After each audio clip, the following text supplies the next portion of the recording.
ಅಕ್ಕನ್ ನೋಡ್ಬೇಕು ನೋಡ್ಬೇಕು ಅಂತಿದ್ದಲ್ಲ, ನಿನ್ ಮಗಳನ್ ಕಣ್ ತುಂಬಾ ನೋಡು. ಲೀಲಾ ಹೇಗಮ್ಮ ಇದೆಯಾ?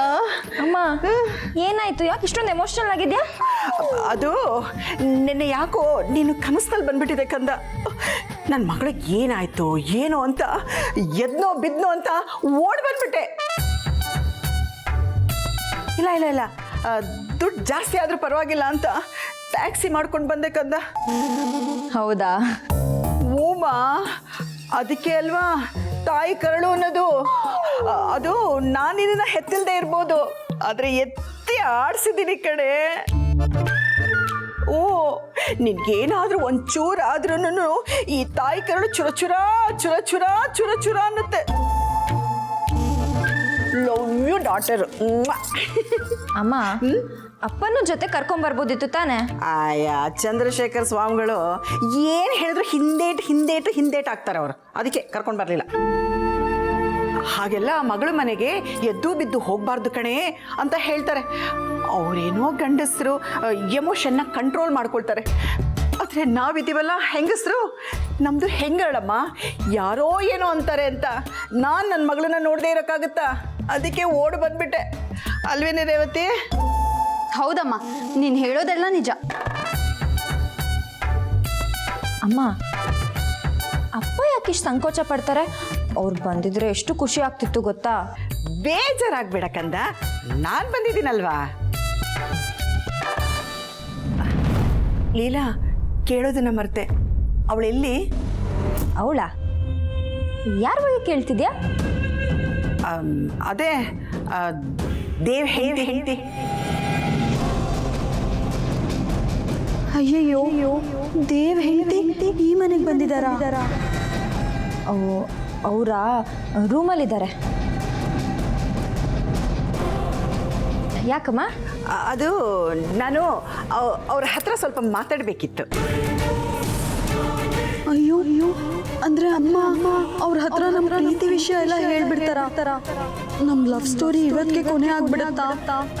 ಅಮ್ಮ ಏನ್ ಪ್ಲಾನ್ ಮಾಡ್ಕೊಂಡು ಇಲ್ಲಿ ಕರ್ಕೊಂಡ್ ಬಂದಿದ್ದಾರೆ?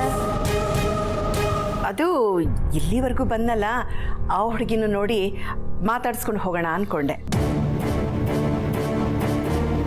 ಬಾಮ ಹೋಗೋಣ. ನಾನ್ ಬರಲ್ಲಪ್ಪ, ನೀವು ಹೋಗಿ. ಅರೆ, ನೀನ್ ಯಾಕಮ್ಮ ಇಷ್ಟೊಂದು ಹೆದರ್ಕೊಳ್ತಾ ಇದೀಯಾ? ಪವಿತ್ರ ಏನು ಹುಲಿನ ಸಿಂಹನ ಹೆದರ್ಕೊಳಕ್ಕೆ? ಪವಿತ್ರ ಅವರು ಸಿಂಹನೋ ಹುಲಿನೋ ಆಗಿದ್ರೆ ಚೆನ್ನಾಗಿರ್ತಿತ್ತು ಅಮ್ಮ. ಅವ್ರ ಜೀವನ ಎರಡೂ ಕಾಪಾಡ್ಬೋದಾಗಿತ್ತು. ಅವರು ತುಂಬ ಸಾಫ್ಟು, ಸಾಧು ಪ್ರಾಣಿ. ಅದಕ್ಕೆ ಅವ್ರಿಗೆ ಗತಿ ಬಂದಿರೋದು. ನೀನು ಏನೇ ಹೇಳಮ್ಮ, ಒಳ್ಳೆಯವ್ರಿಗೆ ಕಾಲನೇ ಇಲ್ಲ. ಅಂದ್ರೆ ಪವಿತ್ರ ಅಷ್ಟೊಂದು ಒಳ್ಳೆಯವಳ? ಹೂಮ, ನನ್ನ ಮತ್ತೆ ಏಜೆ ಮಧ್ಯೆ ಇರೋ ಸಮಸ್ಯೆನ ಸರಿ ಮಾಡಬೇಕು ಅನ್ಕೊಂಡೇ ಬಂದವರು ಅವರು. ಪಾಪ ಎಷ್ಟು ಒಳ್ಳೆಯವ್ರು ಗೊತ್ತಾ? ಅದಕ್ಕೆ ಈ ಮನೇಲಿ ಅವ್ರು ಕಂಡ್ರೆ ಎಲ್ಲರಿಗೂ ತುಂಬಾ ಪ್ರೀತಿ.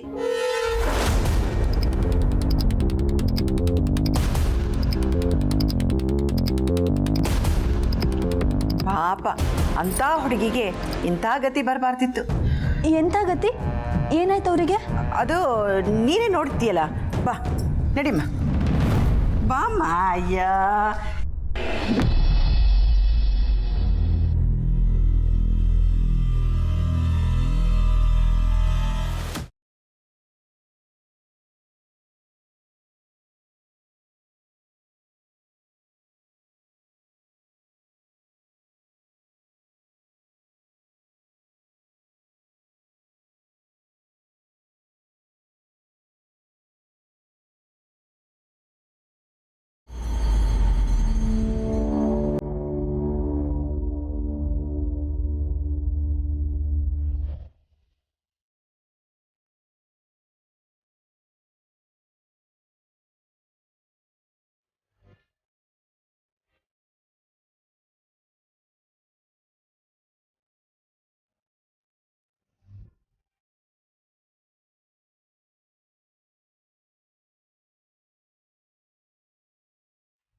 ನಾನು ನಿಮ್ಮ ಹತ್ರ ಒಂದು ಇಂಪಾರ್ಟೆಂಟ್ ವಿಷಯ ಮಾತಾಡಬೇಕಿತ್ತು.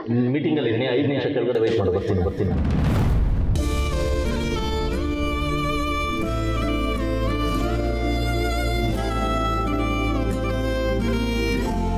ನನ್ನನ್ನು ಅಣ್ಣ ಅಂತ ಕರೆದಿದ್ಯಾ? ನಿನಗೆ ಅನ್ಯಾಯಕ್ಕೆ ಖಂಡಿತವಾಗ್ಲಿ ಬಿಡಲ್ಲಮ್ಮ. ನಿನ್ನ ಈ ಸ್ಥಿತಿಗೆ ತಂದವನ್ನ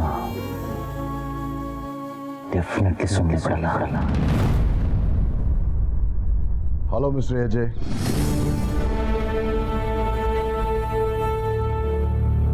ಹಲೋ ಸರ್. ಶೆಫ್ ಅಜಯ್ ಅವರು ಈಗ ಡೆವಲಪರ್ ಅಜಯ್ ಆಗ್ಬಿಟ್ಟಿದ್ದೀರಾ? ಹಾಗೇನಿಲ್ಲ ಸರ್. ಹೇಗೆ ನಡೀತಾ ಇದೆ ಕೆಲಸ? Not going well. Corona cases, weekend curfew, ಇದ್ರ ಮಧ್ಯೆ ರೂಲ್ಸ್ ಬ್ರೇಕ್ ಮಾಡೋರು. Nothing seems to be under control. ಇರೋರು ಹೇಗೋ ಬಚಾವ್ ಆಗ್ಬಿಡ್ತಾರೆ sir. With all these conditions ಪಾಪ ಬಡವರು ಬೀದಿಗೆ ಬಂದುಬಿಡ್ತಾರೆ. ಐ ಥಿಂಕ್ ನೀವು ಅವ್ರ ಕಡೆ ಸ್ವಲ್ಪ ಜಾಸ್ತಿ ಗಮನ ಕೊಡಬೇಕು. ಮೊರೋವರ್ ಇಡೀ ಜಗತ್ತಿಗೆ ಪ್ರಾಬ್ಲಮ್ ಆಗಿದೆ. ಎಲ್ಲರೂ ಒಟ್ಟಿಗೆ ಸೇರಿ ಹೋರಾಡಬೇಕು. I think this is the only solution. You are right. ನಾನು ಅದೇ ಥರ ಯೋಚನೆ ಮಾಡ್ತಾ ಇದ್ದೆ. ಬೈದಿವೆ, ನನ್ನನ್ನು ಇಲ್ಲಿಗೆ ಯಾಕೆ ಬರೋಕ್ಕೆ ಹೇಳಿದ್ರಿ? ನಿಮಗೆ ಪವಿತ್ರ ಗೊತ್ತಲ್ಲ, ದೇವ್ ಹೆಂಡ್ತಿ. ಅವಳು ಬಿದ್ದ ಜಾಗ ಇದು. ಈಗ ಅವಳು ಕೋಮಾದಲ್ಲಿದ್ದಾಳೆ. ಅವಳನ್ನು ಯಾರ ಪರಿಸ್ಥಿತಿಗೆ ತೊಗೊಂಬಂದ್ರೋ ಅದನ್ನು ತಿಳ್ಕೋಬೇಕು. ಅದಕ್ಕೆ ನಾನು ನಿಮ್ಮನ್ನು ಕರೆಸಿದ್ದು. ಪವಿತ್ರ ಅದು ಅಟೆಂಪ್ಟ್ ಟು ಸೂಸೈಡ್ ಅಂತ ದೇವ್ ಹೇಳ್ದಾಗಿತ್ತು. ನೋ ಸರ್, ಅದು ಅಟೆಂಪ್ಟ್ ಟು ಸೂಸೈಡ್ ಅಲ್ಲ. It's attempt to murder. ಅಂದರೆ ಪವಿತ್ರ ಅವ್ರನ್ನ ಯಾರೋ ಕೊಲೆ ಮಾಡಕ್ಕೆ ಪ್ರಯತ್ನ ಪಟ್ಟಿದ್ದಾರಾ? ಎಸ್. ಯಾರು ಅಂತ ಗೊತ್ತಿಲ್ಲ. ಆದರೆ ಕಂಡುಹಿಡಿಯೋದಕ್ಕೆ ನನಗೆ ನಿಮ್ಮ ಸಹಾಯ ಬೇಕು. ಪವಿತ್ರನ ಯಾರು ಈ ಸ್ಥಿತಿಗೆ ತಂದರೋ ಅದು ಯಾರು ಅಂತ ನನಗೆ ಗೊತ್ತಾಗಬೇಕು. ಅವನಿಗೆ ತಕ್ಕ ಶಿಕ್ಷೆ ಆಗಲೇಬೇಕು ಸರ್.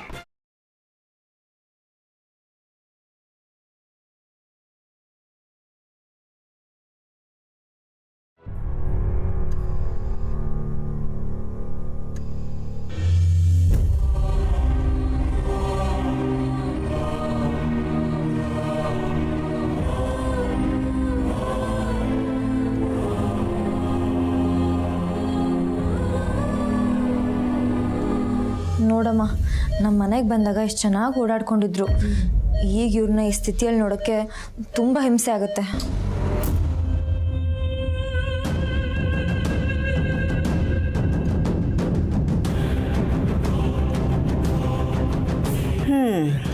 ಏನು ಮಾಡೋಕ್ಕಾಗಲ್ಲ. ಕಟ್ಕೊಂಡವ್ರು ನೆಟ್ಕಿಲ್ಲ ಅಂದರೆ ಇಂಥ ಪರಿಸ್ಥಿತಿನೇ ಬರೋದು.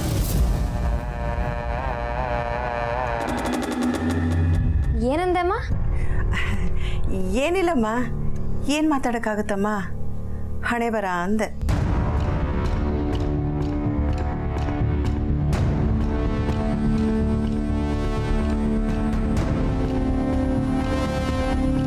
ಈ ದೊಡ್ಡ ಮಗಳನ್ನ ಮೆತ್ತಗೆ ಹೊರಗಡೆ ಸಾಗ ಹಾಕಿ ಈ ಚಿಕ್ಕ ಮಗಳಿಗೆ ಒಂಚೂರು ಜ್ಞಾನೋದಯ ಬರೆಸಬೇಕು. ಲೀಲಾ, ನೀನು ನೋಡೋಕೆ ಅಷ್ಟು ದೂರದಿಂದ ಬಂದಿದ್ದೀನಿ. ಒಂದು ಗ್ಲಾಸ್ ಕಾಫಿ ಕೊಡಲ್ವೇನಮ್ಮ? ಅಯ್ಯೋ, ಟೆನ್ಷನಲ್ಲಿ ಮರ್ತೇ ಬಿಟ್ಟಿದ್ದೆ ಅಮ್ಮ. ಇದು ತರ್ತೀನಿ. ಹೋಗು.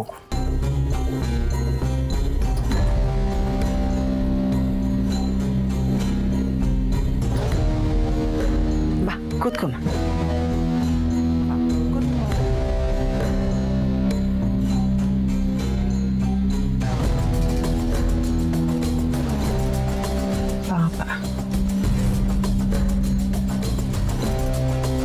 ನೋಡಿದ್ಯಮ್ಮ ಈ ಹುಡುಗಿಗೆ ಬಂದಿರೋ ಪರಿಸ್ಥಿತಿನ?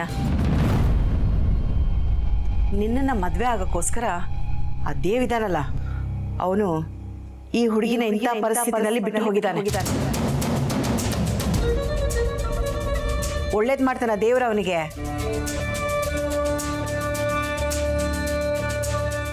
ಅವನ ವಿಷಯ ಬಿಟ್ಟಾಕಮ್ಮ. ಆದರೆ ನೀನೊಂದು ಹೆಣ್ಣಾಗಿ ಈ ಹೆಣ್ಮಗಳು ಇಂಥ ಪರಿಸ್ಥಿತಿನಲ್ಲಿರಬೇಕಾದ್ರೆ ಇವಳು ಗಂಡನ ಇವಳಿಂದ ಕಿತ್ಕೊಳ್ಳೋದು ಸರಿನಮ್ಮ?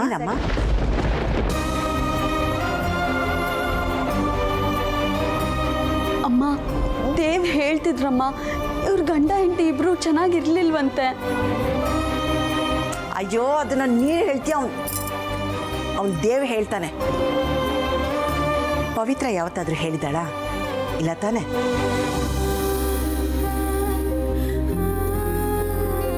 ನೀನು ಸ್ವಂತ ಅಕ್ಕ ಲೀಲಾ, ಅವಳು ಇವಳ ಬಗ್ಗೆ ಹೇಳೋದನ್ನ ಕೇಳಿಸ್ಕೊಂಡಿದ್ಯಾ ನೀನು? ನೋಡಮ್ಮ, ಈ ಸಮಯದಲ್ಲಿ ನೀನೇನಾದರೂ ಅವನನ್ನ ಮದುವೆ ಆದ್ರೆ ಇವ್ರುಗಳ ಮಧ್ಯೆ ಮರ್ಯಾದೆ ಇರುತ್ತೇನೆ? ಅದು ಬಿಡು, ಏಜೆ ನೀನು ಒಪ್ಕೊಳ್ತಾರ? ನಿಮ್ಮ ಅಕ್ಕ ನಿನ್ನ ತಪ್ಪನ್ನ ಕ್ಷಮಿಸ್ತಾಳ? ಜನ ಏನಂತಾರೆ ಹೇಳು? ನಿನ್ನ ಅವಕಾಶವಾದಿ ಅಂತಾರೆ.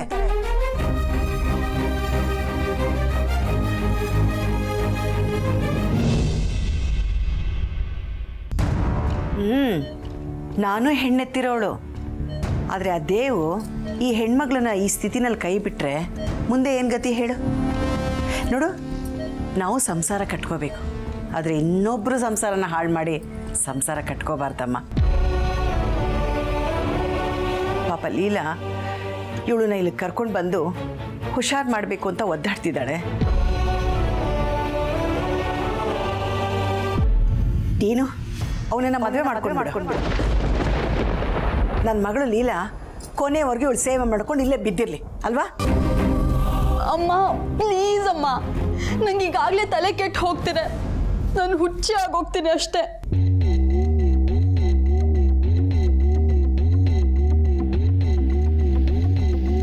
ನಿನ್ಗೆ ಹಿಡಿದಿರೋ ಹುಚ್ಚಿ ಬಿಡ್ಲಿ ಅಂತಾನೆ ನಾನು ಇಲ್ಲಿ ಕರ್ಕೊಂಡು ಬಂದಿರೋದು.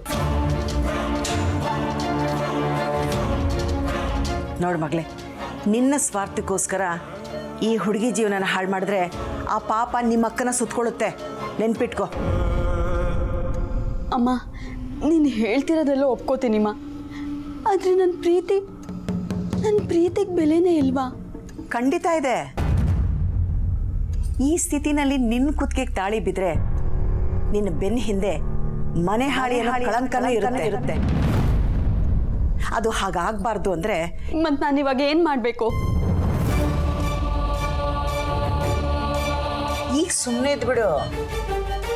ಮೊದಲು ಈ ಹುಡುಗಿ ನಾರ್ಮಲ್ ಆಗಲಿ, ಆ ದೇವಿಂದ ಎಷ್ಟು ದೂರ ಇರಬೇಕೋ ಅಷ್ಟು ದೂರ ಇದ್ಬಿಡು. ಆಮೇಲೆ ಏನು ಮಾಡಬೇಕು ಅಂತ ನಾನು ಹೇಳ್ತೀನಿ. ಸರಿಮಾ. ನೀನು ನನ್ನ ಮಾತು ಮೀರಲ್ಲ ತಾನೆ?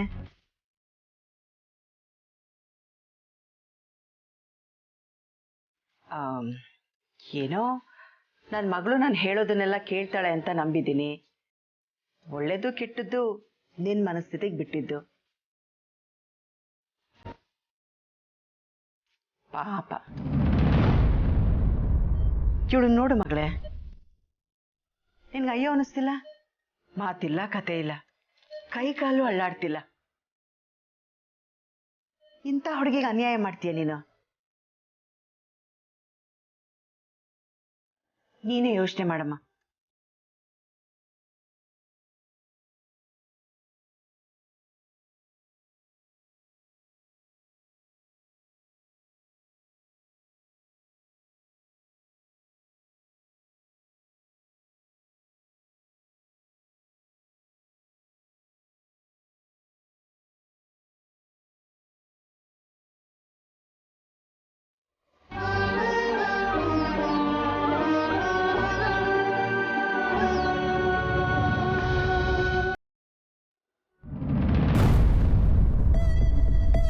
ಆದರೆ ಇಂಥ ಕೇಸ್ಗಳಲ್ಲಿ ಅಫಿಷಿಯಲ್ ಆಗಿ ಇನ್ವೆಸ್ಟಿಗೇಟ್ ಮಾಡಬೇಕು ಅಂದರೆ ಕೇಸ್ ಫೈಲ್ ಆಗಿರಬೇಕು. Think you know about it? Yeah, ಗೊತ್ತಿದೆ ನನಗೆ. ಆದರೆ ಕೇಸ್ ಇನ್ನೂ ಫೈಲೇ ಆಗಿಲ್ವಲ್ಲ? ನಾನು ಬಿಟ್ಟಿಲ್ಲ, ಯಾಕಂದರೆ ನನಗೆ ಕೇಸ್ ಫೈಲ್ ಮಾಡೋ ಉದ್ದೇಶನೇ ಇಲ್ಲ. But why? ಪವಿತ್ರ ನನಗೆ ತಂಗಿ ಇದ್ದ ಹಾಗೆ ಸರ್. ಅವಳು ಈಗಿರೋ ಪರಿಸ್ಥಿತಿಯಿಂದ ಹೊರಗೆ ಬಂದು ನಾಳೆ ಸಮಾಜದಲ್ಲಿ ತಲೆ ಎತ್ಕೊಂಡು ಬದುಕಬೇಕು. ಆ್ಯಂಡ್ ಐ ಆಮ್ ಶ್ಯೂರ್ ಅವಳು ಬದುಕ್ತಾಳೆ. ಬಟ್ ಈ ಕೇಸ್ ಅಂತ ಆದರೆ ಅದು ಕಪ್ಚುಕ್ಕೆ ಥರ ಆಗ್ಬಿಡುತ್ತೆ. ಅದರಲ್ಲೂ ಒಂದು ಹೆಣ್ಣು ಯಾವುದೋ ಬಿಲ್ಡಿಂಗ್ ಮೇಲಿಂದ ಬಿದ್ದಲು ಅನ್ನೋದು ಗೊತ್ತಾದರೆ ಈ ಸಮಾಜ ಅದಕ್ಕೆ 108 ರೆಕ್ಕೆ ಪುಕ್ಕ ಕಟ್ಟಿ ಮಾತಾಡುತ್ತೆ. And I don't want that to happen. FIR ಇಲ್ಲದೆ ಕೇಸ್ ಹೇಗೆ ಹ್ಯಾಂಡಲ್ ಮಾಡೋದು, ಇನ್ವೆಸ್ಟಿಗೇಷನ್ ಮಾಡೋದಾದರೂ ಹೇಗೆ? That's the point. ಅದಕ್ಕೆ ನಾನು ನಿಮ್ಮನ್ನು ಇಲ್ಲಿ ಕರೆಸಿದ್ದು. ನನಗಿದು ಆಫ್ ದ ರೆಕಾರ್ಡ್ಸ್ ಆಗಬೇಕು. ನನ್ನ ಈ ನಿರ್ಧಾರಕ್ಕೆ ಬಲವಾದ ಕಾರಣ ಇದೆ ಸರ್. ಈ ಕೇಸಲ್ಲಿ ಕೊಲೆಗಾರ ತುಂಬ ಚಾಣಾಕ್ಷ ಇದ್ದಾನೆ. ನಾವು ಕೋರ್ಟು, ಕೇಸು, ಕಂಪ್ಲೇಂಟು ಅಂತ ಹೋದರೆ ಕೊಲೆಗಾರ ಅಲರ್ಟ್ ಆಗ್ತಾನೆ, ಸಾಕ್ಷಿಗಳನ್ನ ನಾಶ ಮಾಡ್ತಾನೆ, ತಪ್ಪಿಸ್ಕೊಳ್ಳೋ ಚಾನ್ಸಸ್ ಜಾಸ್ತಿ ಇರುತ್ತೆ. ಅದೇ ನಾವು ಕಂಪ್ಲೇಂಟೇ ಕೊಡಲಿಲ್ಲ ಅಂದರೆ ನಾವು ಕೇಸ್ನ ಕೈ ಬಿಟ್ಟಿದ್ದೀವಿ, ಕೇಸ್ ಮುಚ್ಚೋಯ್ತು ಅಂತ ಅವನು ಇಗ್ನೋರ್ ಮಾಡಿ ಮೈ ಮರಿತಾನೆ. ಆಗ ಅವನನ್ನು ಹಿಡಿಯೋದು ಸುಲಭ ಅಲ್ಲ. You are right. ಆದರೆ ಅನ್ಅಫಿಷಿಯಲ್ ಆಗಿ FIR ಫೈಲ್ ಆಗದೆ ಇನ್ವೆಸ್ಟಿಗೇಟ್ ಮಾಡಬೇಕು ಅಂದರೆ ಅದು ಅಷ್ಟೊಂದು ಸುಲಭವಾದ ಕೆಲಸ ಅಲ್ಲ. ಐ ನೋ, ಬಟ್ ಕೇಸ್ನ ಫೈಲ್ ಮಾಡಿದ್ರೆ ಏನು ಪ್ರಾಬ್ಲಮ್ ಆಗ್ಬೋದು ಅಂತಲೂ ನಾನು ನಿಮಗೆ ಹೇಳ್ತಾ ಇದ್ದೀನಿ.